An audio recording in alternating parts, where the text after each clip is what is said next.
Banyak orang pesan sekarang, Anwar, you dah Perdana Menteri, you tak boleh tinggikan suara, you kena cakap tenang, dengan baik, menyantuni rakyat. Orang kata hutang bertambah. Tak, hutang kerajaan sekarang berkurangan, tetapi jumlah hutang bertambah kerana interest tinggi. Interest berbayar apa? Bayar hutang lama, bayar hutang 1MDB. Nak nafi macam mana? Tadi ditanya pasal tabung haji, sama juga.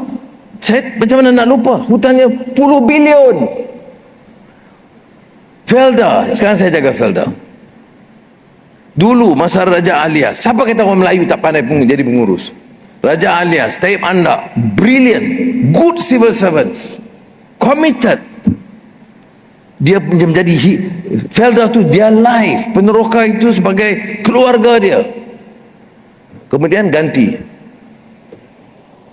tukar jadi FGB, ganti 2-3 tokoh politik jahanam. Beli hotel patut 100 juta, kos 160 juta. Mana saya tahu? Report datang saya, masa saya nak kena bayar, Felda kita kena jual. Kita macam mana ni? Kita beli dulu 160 juta, nak jual jadi 100 juta ringgit. Saudara, ini this is the reality. Dia nak suruh saya popular dengan orang ini, tak popular. Nak ingat orang itu tak marah saya, dia marah. Dia tak nak ungkit kes lama. Tak ungkit apa, aku kena bayar sekarang. YMDB, we are paying now. Salah saudara? Tak.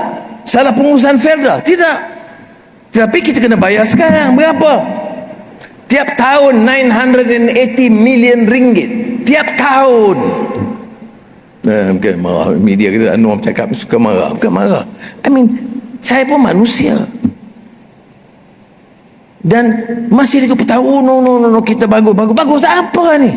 Tiap tahun 980 juta, hampir 1 billion kena bayar kerana penyalahgunaan, corruption, tamak haloba orang yang kita amanahkan sebagai pejuang Melayu dan pemimpin Melayu. Itu sudah, sebab tu saya minta sudah faham. Kalau pegawai pun tak faham, tak apa. My duty, itu tanggungjawab saya, menjelaskan. Ini realitinya. Kempen lah. Nak hidup Melayu ke, nak ketuanan Melayu, bagi amanah, rosak. Pilih. Sebab tu saya kata soal nilai itu penting. Soal akhlak itu penting. Masalah kita ini bukan masalah Cina, bukan masalah India, atau kita ingatkan orang India dan Cina, ini bukan masalah Melayu. Sebab pertanyaan Cina ini, masalah benda. Masalahnya masalah akhlak, masalah rasuah, masalah tak sebut tadi, wa nafsin wa ma sawwaha fa'alhamaha fujuraha wa taqwaha. Tidak mengamalkan prinsip ini. Hari ini saudara, saya harap, apa relevansinya yang penjawab awam? 1 bilion setahun Felda, hutang, tabung haji. Tapi naratifnya lain. Biar Menteri Agama jawab, saya terperinci. Tapi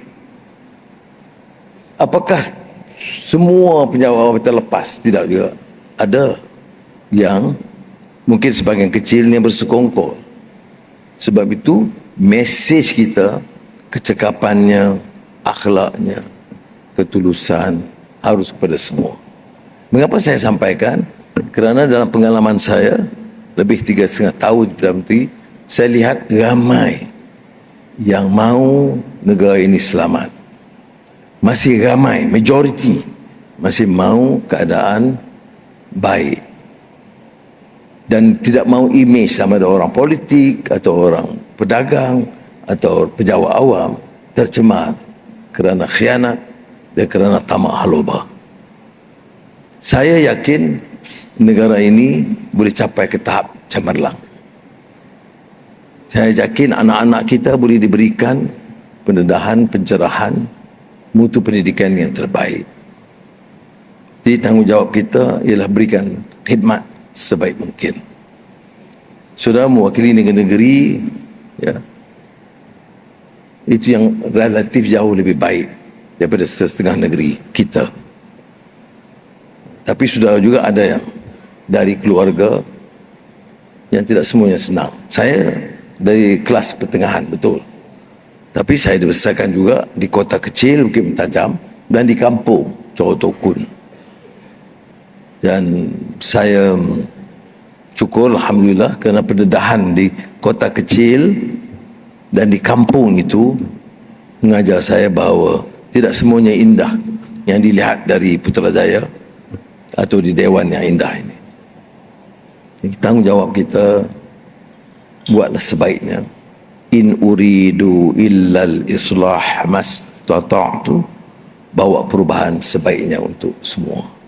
Sekali lagi saya ucap terima kasih kepada adik-adik, anak-anak yang hadir, dan khususnya kepada KSN, KPPA dan rakan saya Menteri Besar Ustaz Amiruddin yang sudi bersama dan memberikan kerjasama penuh bagi menjayakan acara ini. Kepada saudara-saudara, mohon maaf kalau lagi nada tinggi sedikit saya ni. Banyak orang pesan sekarang, Anwar, you dah Perdana Menteri, you tak boleh tinggikan suara, you kena cakap tenang, dengan baik, menyatuni rakyat. Saya cuba. Kadang-kadang bila menyentuh soal-soal yang menyentuh hati nurani dan perasaan, saya mohon maaf kalau ada orang kata itu bukan sepatutnya wajah seorang Perdana Menteri. Saya tidak tahu wajah Perdana Menteri itu mesti tenang terus, tak. Jadi kalau dianggap kesilapan, saya mohon maaf. Tapi percayalah, saya luahkan apa yang saya rasa. Pada siapa lagi saya nak luahkan kalau tidak kepada anak-anak buah saya yang jentera, yang boleh menjayakan program negara kita.